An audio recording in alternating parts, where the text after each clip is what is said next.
É interessante que a gente sempre está aprendendo com as pessoas, né? E aí, ontem eu visitei a casa de uma amiga minha e o marido dela se formou em teologia católica. E aí a gente estava conversando sobre, assim, rapidinho, né? A formatura dele foi acho que na sexta-feira, sobre questão de religiosidade, enfim. E aí ele deu um exemplo que eu achei muito pertinente para esse assunto, que é, então, ele colocou assim que a religiosidade também vai além, né? Então ele deu um exemplo assim, por exemplo, na Índia, né? Na Índia, a vaca é sagrada, é olhado dessa forma, né? Então todos sabem que eles respeitam a vaca como sagrado. E aí nós temos várias outras religiões e outras questões e outras culturas, né, que buscam o sagrado através de elementos diferentes nossos do ocidental, por exemplo, né, outras formas. Então esses aspectos culturais eles devem ser levados em conta dentro da nossa espiritualidade, da nossa cultura, e dizendo que a espiritualidade, então, ela ultrapassa até mesmo essas questões dogmáticas da própria religiosidade, da própria religião. Então, espiritualidade, sempre quando nós vamos falar aqui no canal, é essa espiritualidade que vai além desses portais, dessas crenças religiosas, mas sim na forma com que nós nos conectamos com o Criador, né? Como que nós nos conectamos com Deus. Certo? Então, através desse viés é que a gente vai buscar conversar sempre. A gente se utiliza e coloca referências das outras, das religiões, mas a gente quer dizer que é além. E se a gente for na história, né, que eu sou historiadora, observar na questão histórica das sociedades primitivas, as primeiras sociedades, que não existiam os aspectos de religião, como nós temos hoje, né, que é essa questão mais fechada, mais moldada, eles também tinham espiritualidade. Não tinha religião, mas tinha espiritualidade, certo? Então, eles se conectavam de outras formas, buscavam o sagrado, a religião, através das suas práticas, da conexão com a natureza, com a conexão com os seus ancestrais. Então, tudo isso que estava lá, né, nas sociedades primitivas, hoje a gente precisa pensar um pouco sobre isso. Então, a conexão espiritual, ela não surgiu através das religiões, essa já é inerente do ser humano. Nós, de forma natural, buscamos essa conexão com o Criador, independente da religião que nós escolhemos ter ou não ter nenhuma, tá?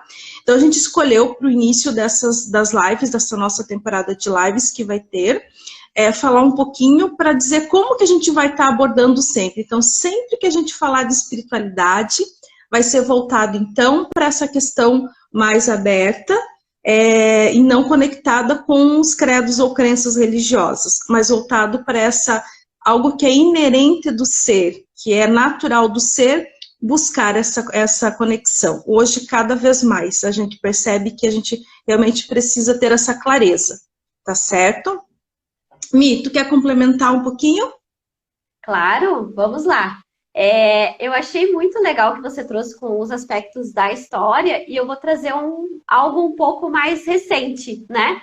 Então, eu estava assistindo esses dias uma palestra de um naturólogo, né, no YouTube, e ele falava justo sobre isso. Ele está lançando um livro até, falando sobre este aspecto que vai além da espiritualidade.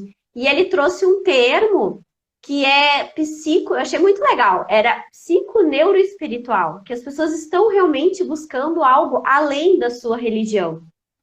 E isso eu já tinha percebido até nos meus atendimentos em consultório.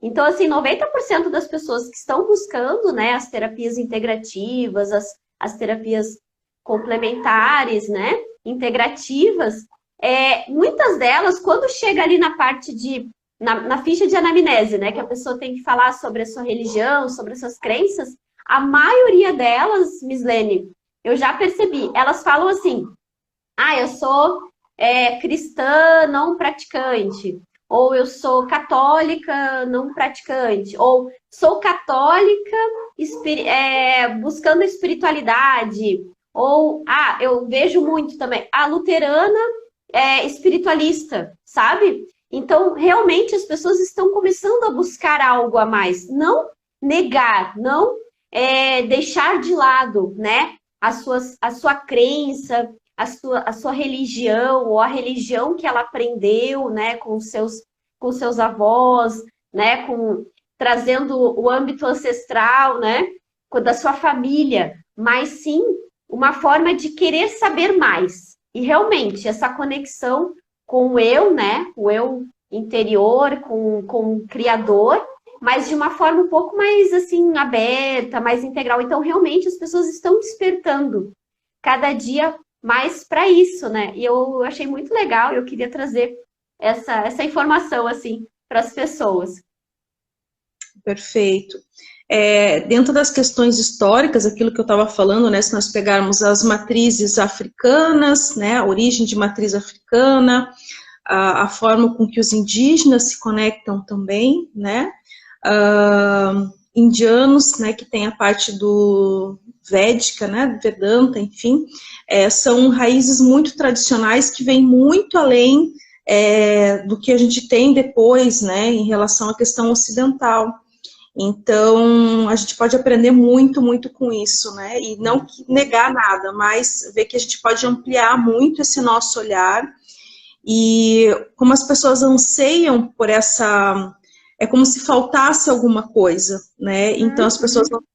Mas esse quebra-cabeça parece que está faltando umas peças. Eu vejo que é essa sensação que as pessoas têm. E aí elas vão buscar, e elas estão encontrando o caminho para chegar a essa conexão, tá? Então, as religiões nos auxiliam, os grupos nos auxiliam, mas a gente também tem que perceber que cada um tem uma forma de sentir diferente, de analisar diferente.